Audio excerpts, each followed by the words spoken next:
सो है एवरीवन, आज हम करने वाले हैं क्लास 9 का चैप्टर क्लाइमेट। तो स्टार्ट करते हैं, जो कि मैंने पूरे नोट्स की फॉर्म में बहुत अच्छे से लिखा है, उसे पढ़ के स्टार्ट करते हैं। सबसे पहले वेदर और क्लाइमेट में डिफरेंस।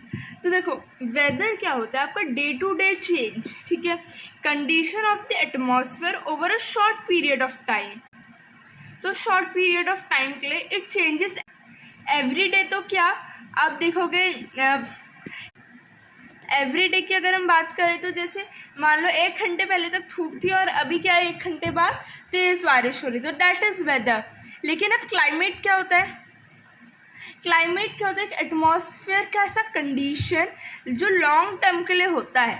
जैसे कि इंडिया का कौन सा क्लाइमेट है? मानसून, ठीक है। तो क्लाइमेट 30 ईयर्स के एवरेज निकाल के निकलता है हमारा क्लाइमेट। एलिमेंट ऑफ वेदर और क्लाइमेट। अब देखो, वेदर और क्लाइमेट भले ही बहुत डिफरेंट टर्म है, लेकिन कहीं ना कहीं देखें तो है तो एटमॉस्फेयर के कंडीशन से ही रिलेटेड। तो इनके जो एलिमेंट होते हैं वो भी सेम होते हैं। सबसे पहला temperature, precipitation, wind, humidity, atmospheric pressure, ठीक है। तो देखो, if you talk about your temperature देखो, कुछ स्टेट जैसे राजस्थान जैसे स्टेट्स में टेम्परेचर 45, 50, 45 प्लस तो हमेशा रहता है। लेकिन वहीं पे आप देख लो साउथ इंडिया जैसी स्टेट जहाँ पर इतना ज़्यादा टेम्परेचर है, राजस्थान जितना ही। लेकिन if you talk about your nights की, तो हम नाइट में देखेंगे कि राजस्थान का टेम्परेचर जितना ज़्यादा दिन में बढ़ता है उतना ही कम हो जाता है रात को, है ना। फिर हम बात करते हैं प्रेसिपिटेशन की। प्रेसिपिटेशन मतलब बारिश ही नहीं होता। प्रेसिपिटेशन मतलब ऐसी कोई भी चीज़ जो आसमान से गिर रही है, वो होती है प्रेसिपिटेशन।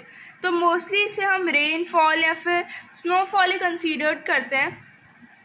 तो प्रेसिपिटेशन की अगर हम बात करें, जो नदर्न पार्ट ऑफ इंडिया है हमारा, वहाँ पे जो रेनफॉल होती है जून से अक्टूबर के महीने में होती है। लेकिन साउथ इंडिया में हमारी जो रेनफॉल होती है ज़्यादा अक्टूबर से नवंबर के मंथ में होती है, ठीक है। अब देखो, ये है थोड़ा सा, देखो जो ये मान लो ये पहाड़ है, पहाड़ के अगर इस साइड बहुत मतलब क्या है,